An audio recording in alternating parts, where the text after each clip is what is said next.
Será que as ações da CEMIG vai cair mais durante o dia? Tem gente falando para o Lula ser combativo com o Trump para tentar recuperar a sua popularidade que está lá no chão. Mas com certeza nossa indústria é pouco competitiva e muito, muito imposto.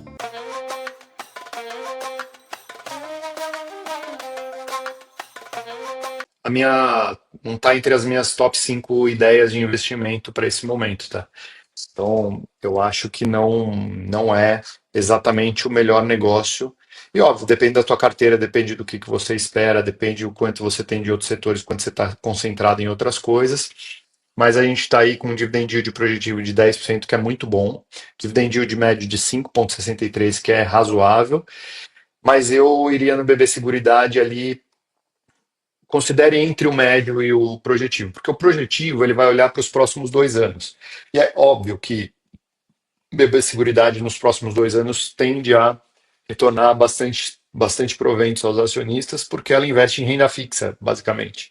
O caixa que ela recebe ali dos seguros que ela faz. Só que eu não quero acreditar que taxa Selic de 14,25, 15% é a nossa taxa estrutural, e não é isso que o mercado vem precificando, tá? Então, eu acho que a taxa Selic voltando para um patamar saudável, na minha opinião, ali de 8, 9%, pode ser que o valor que você pague agora, você enxergue uma BB Seguridade voltando mais para perto de 33, R$ 34. Pode ser que isso aconteça. Você olha e fala, por que eu comprei a R$ 40 BB Seguridade, tá? Mas não é um mau negócio. Pessoal, e assim, eu vejo muita gente, pô, sai de cima do muro e tal, mas assim, pessoal, a gente está educando vocês, a gente não está aqui para falar o que vocês têm que fazer. Então, quando eu falo, ó, pode ser que seja um bom negócio, pode ser que seja um mau negócio, você tem que parar e refletir sobre isso, tá? Não queira que a gente dê respostas prontas aqui para vocês. Então, se tem uma coisa que vai fazer você fazer besteira no mercado de capitais, é seguir dica. Então, não sigam dicas, não invistam em alguma coisa que você escuta aqui porque eu estou falando, ou porque a Luísa está falando, ou porque o Felipe, o Fábio estão falando, o Jean.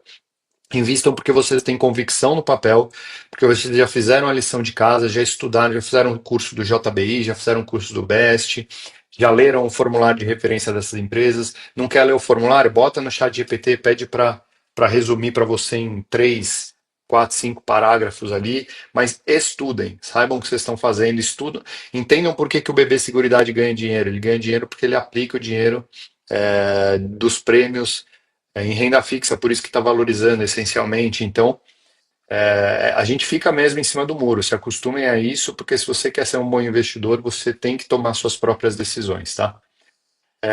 E também teve gente que falou que semana passada eu estava meio borocochô, meio para baixo. Às vezes tem dias que a gente não está nos melhores dias, normal, pessoal, mas às vezes eu sou um pouco mais sério, às vezes eu sou um pouco.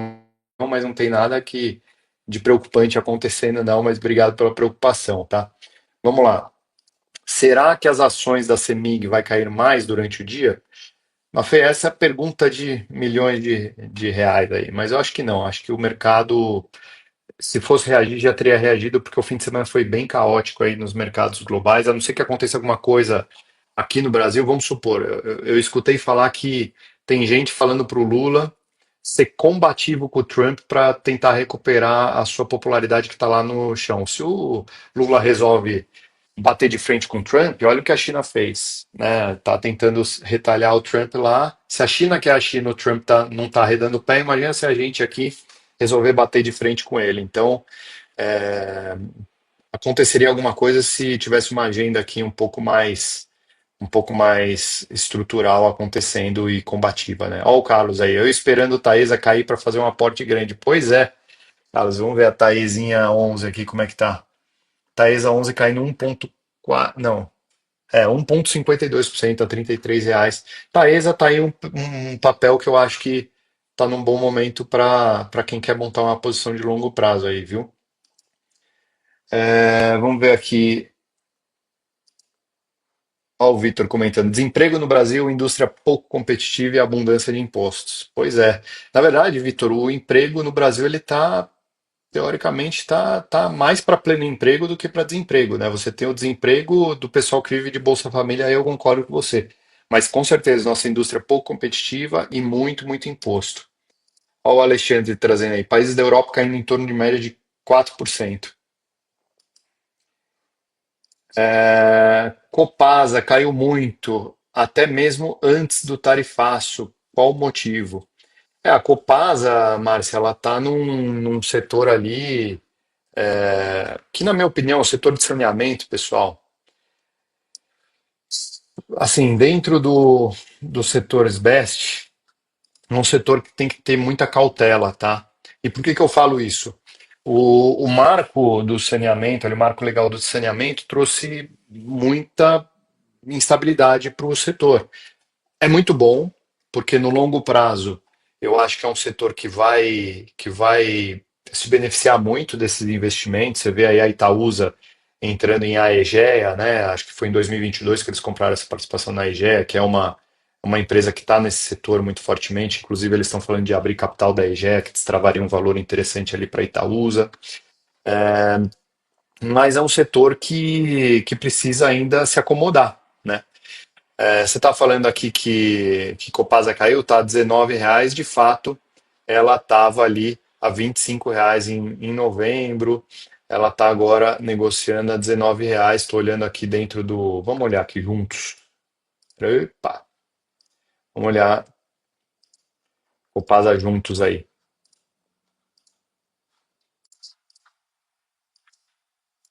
Peraí, pessoal. Olha só, Copasa vem ali, né, de um cenário de 25 para 19. Ela está negociando a R$ 19,44. E olha só as mínimas das últimas 52 semanas a R$ 18 ali. O que que aconteceu com o Copasa? Eu confesso que eu não sou o maior especialista aqui, mas vamos ver aqui. O nosso amigo Rafael fez um relatório de Copasa aqui, ó. Vamos lá. Você pode, para quem não é assinante aqui, você pode olhar aqui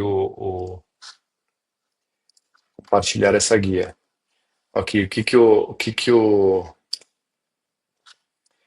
o nosso amigo falou aqui, ó.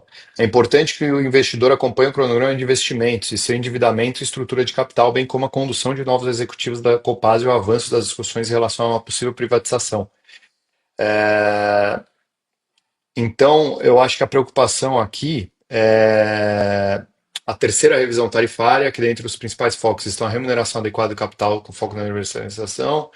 Os custos e estruturas tarifárias estão sendo debatidas. Então, provavelmente é isso. Deve ter alguma incerteza em relação ao top line da Copasa, ou seja, como que as suas tarifas vão ser reprecificadas. E também tem uma preocupação ali com o programa de investimentos e endividamento, né? Olha só, então a empresa que veio num patamar de 1 a 2 bi de investimento nos últimos 3, 4 anos, projetando aqui 4 bilhões, 3,8 bilhões de investimento ali 2028, 2029. Então, realmente, a empresa vai mudar de patamar e provavelmente isso vai mexer com o pagamento de dividendos. Então, tão simples quanto isso, se você quer fazer uma análise bem fria de Copasa, talvez passe por aí, tá? Vamos lá. Vamos ver mais alguma. Ó, a Cris aqui, ó. Alguma dica de se comprar? Cris, você estava aqui quando eu falei, tome suas próprias decisões. Dica eu não tenho nenhuma. A dica é estude. E com certeza será uma semana de grandes emoções. Vão com calma, mas sempre fazendo bons negócios. E contem comigo aí nessa jornada de longo prazo de vocês para atingir a liberdade financeira, tá bom? Me sigam lá no Instagram, eu vou abrir uma caixinha de pergunta agora. Excelente semana, pessoal. Um grande abraço para você.